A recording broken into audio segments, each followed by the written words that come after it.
time now for the latest news on what's hot and what's not in the world of technology. Mathew Dickerson on Tech Talk, here on TCFM 88.9. I didn't realise that had an echo in the background. It doesn't come through on the radio in my car. Oh, really? Oh, hang on, I've got to turn your microphone Oh, there you on. go. Not used to having guests. Matthew Dickerson, welcome. Thank you very much. Nice to see you. So it has got a little bit of an echo there behind it, hasn't it? Yeah, a bit of reverb. Yeah, and you think it's finished, and then It keeps going. it goes on. Yeah, it's just one of the biggest things that radio presenters hate is false endings. Right. So you Well, get there's a caught few out. people I know like that you think they're finished, but then they go on. Yeah. His name's Richard. But he'll be back tomorrow. Oh, good. This is the first time I've ever done Tech Talk with you. I've heard it so many times. Yes, I was just saying to you the other day that it's been a long time since we've done an interview together. Gosh, it'd be on my previous life in the ABC, I would Exactly imagine. right, yeah. I don't think I've done one with you on DC. No. No, I've been here when you've been doing it, but not face to face. All right, well, we've got a lot to talk about. There's some great stuff happening in technology. This one made me laugh straight up. For the dog who has everything, a video game console for your best friend. Come on. Now, the problem here is that during the pandemic, we had lots of people who went out and bought more dogs. So the dog ownership, pet ownership went up in general because people were at home, they were a bit lonely, so they had to have a companion, or they chose to have a companion. Sure. Now, employers have said, we'd like you back in the office, thanks. So the dogs and the cats are getting a bit of separation anxiety. Their cognitive abilities are being diminished because they're not being played with during the day. Right. So what's the solution to that? Well, maybe play with them a bit more when you get home? No. There's a technology solution, Andrew. It's a video game console for a dog. And exactly as we've talked about there, Yep. It was generated by the fact that there was a couple that was going back to work, and this particular person's wife was getting very stressed about her dog getting very anxious about when she would leave the home. So he created a video game console. Now, they're not that complicated, the games, as you can imagine. One's a bit like whack-a-mole, that effectively it pops up on screen, they use their nose to touch the screen, and then it pops up somewhere else. I actually think the dog will get frustrated with that. He thinks he's caught whatever he's catching, Yep. and then next thing it pops up somewhere else. Another one just has, a bit like Pong, a little dot that goes across the screen, and the dog's got to chase it across the screen and touch it with his nose. Right. Now, if you're really concerned about it, you can actually play an interactive game between you and the dog. Oh my gosh. So you could be at work, of course, working feverishly away, and then taking a break in your lunch break and playing a game against your dog while they're at home. It sounds to me like you're more likely to take a break to do some work. Quite possibly. So I'm not sure if your employer would be that happy. We've got you back in the office now, Yeah. but all you seem to be doing is playing games with your dog at home. Yeah. It's got a video, of course, so you can see the dog, you can see how the dog's going. So I just don't know if sometimes we go too far with technology for technology's sake, Yeah. but I thought it was interesting nonetheless. It is very interesting. I've seen cats playing video games. I don't think they know they're playing a video game. They just That's right. they see a mouse and just react by instinct. But dogs. So is this on the TV? No, you have to buy, of course, a separate console for Okay, this, okay. Andrew. You know, Of course, what other way are they going to generate enough income from this? So no, it's on a separate console, and it's a touchscreen console, as you can imagine. It would be something like a small tablet. It sits down there, and you can actually set it up if you want to program a little device that when it gets some of the whack-a-mole right or some of the actions right, it'll actually feed a little treat out. So you get a bit of positive reinforcement there. Mind you might come home and your dog's sitting there in the lounge very bloated because it's been playing with the game all day, kept getting treats. Sounds like humans sitting on the couch eating chips and playing games, doesn't it? too many beers, yeah. I'm glad it's not the TV because dog snot on a TV is not a good look. No, you'd come home with this mess all over your TV. I think you're going to have that anyway. Scientists have developed an electronic tongue that mimics the human taste buds. Why do we need one of these? This is exactly the first question I thought of. Why do we need that? We seem to have a pretty good tongue and it does a pretty good job. Yeah. But there are people employed out there, and I'm not sure if it sounds like a great job in some areas, but they're employed to be on taste panels. I've heard of this. Now, the first thing I thought of was wine tasting. I thought that sounds like a pretty good job, doesn't it? You go and wine taste all day. But then some of the testing is a range of new foods, so I'm not sure that you'd always like what's put in front of you. And one of the tests they do is they get to the stage where they look at meat that might be going off, and we don't want to throw that meat out. So we want to get it to the stage where it's still healthy, but you can still accept the taste of it. So they use taste panels for that. And exactly as your face suggested, some people actually see some different coloration on the meat. They see it looking a bit off, and they go, I don't really like the idea of that. So you're not always getting a complete completely scientific view of what things taste like. Yeah. Now, when you were and I were at school, we learnt about 4 different taste buds in our tongue. Of course, since then they've discovered umami, so we've got Yes. 5 different taste buds. And that's what this tongue does, this electronic tongue. It mimics the 5 different taste buds that we've got on our tongue, and it looks for those different compounds in a food. The other really interesting thing about it is we can then get a scientific score on some food about the type of food that we might like. So we might decide that we love an umami level of 7. So we go looking for food that might have an umami level of 7. In Japan, they're already using it in red wine. So if you like a particular type of red wine, you go and look at the score an electronic tongue has given the next bottle of red you might try. And you look at the scores and go, no, that's not the type of wine I like. And you keep looking along and then you find one that has the same sort of scores that you have. I can see an opportunity for food labelling. Food labelling, that's exactly what I thought of as well. Tongue rating 7. That's right. Well, it would actually be probably the 5 different taste buds, because Yeah. you might like a particular type of sourness and umami, but you don't like so much sweetness. So you might be looking for some different levels on there. And so you're then going trying to find foods that are very similar to your particular taste buds. So it is quite fascinating. I don't want to have all the food panelists out there, the food tasters out there, going out there and going, oh no, I've lost my job now. I'm sure this will be used in limited circumstances, but it does take away that human touch, if you like. It takes away the fact that yesterday you had some food that might affect your taste buds today, or the look of that food, or just other foods you might have had during the tasting process. So it's a very scientific approach to it. Yeah, I wouldn't want to be on a panel like that if there was green meat. No. No, thanks.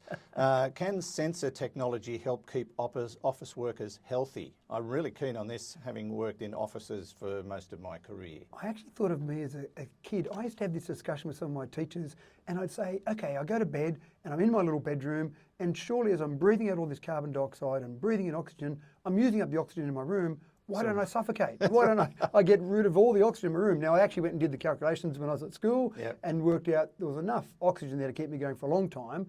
But the CO2 level, you can actually get carbon dioxide poisoning from having too much CO2. So back when I was at school, there were about 330 parts per million in the air. Now it's up to about 417, but that's a separate discussion. But what you find is that that's exactly what does happen in an office scenario. I mean, you're in a studio here. If you kept the door closed all day and it was you breathing in here for hours, you'd start to build up that CO2 level. So what they found is that, and this is a Harvard study, that said towards the end of a day, you might rise from that 330 parts per million of CO2.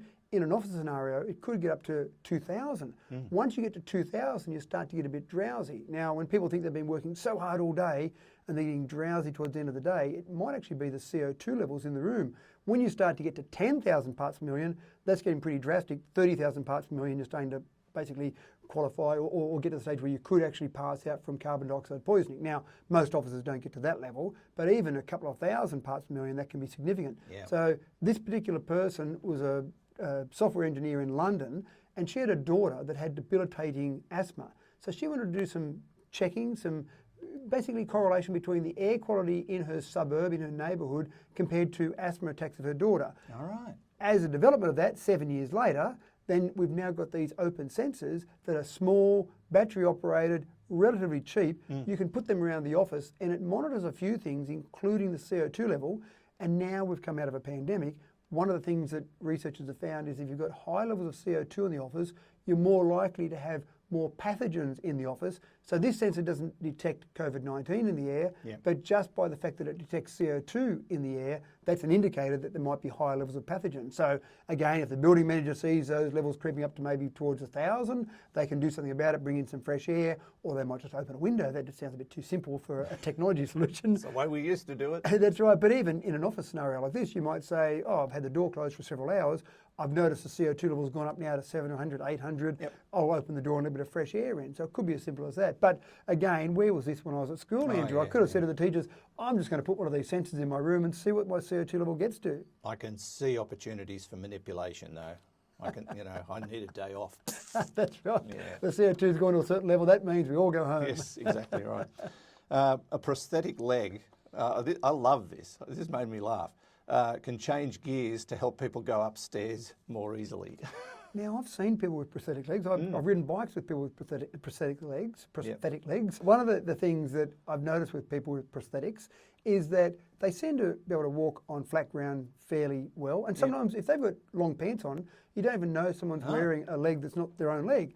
But then when we get to the stairs, that's a real challenge because you just haven't got the muscles to lift you up those stairs. Yeah. In the past, they haven't done motorised legs because there's too much weight in the batteries. Now, we've had so much development with mobile phones, with electric vehicles. Sure. Batteries are getting much better in their energy density and their weight to energy ratios.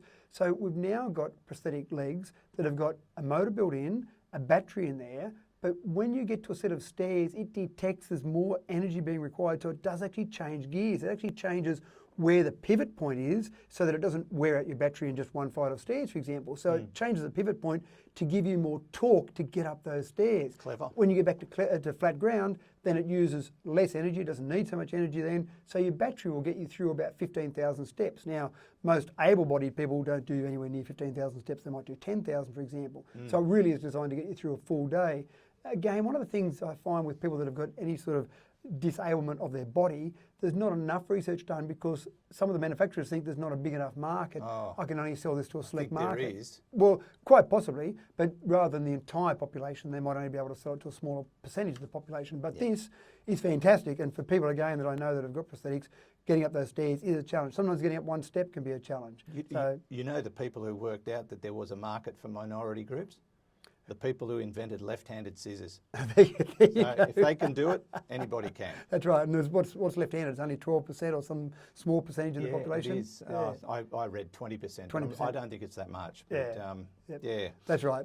But I suppose, And then when you go to bed at night, you take your leg off and you chuck it Plug it in the charger. Plug it into the charger. Exactly right. With your mobile phone and your iPad. Yeah, and you get to the point where maybe the battery in there, if your battery runs flat, you'll be able to plug your phone into your leg and charge it with your phone as well. I'll bet you can do that.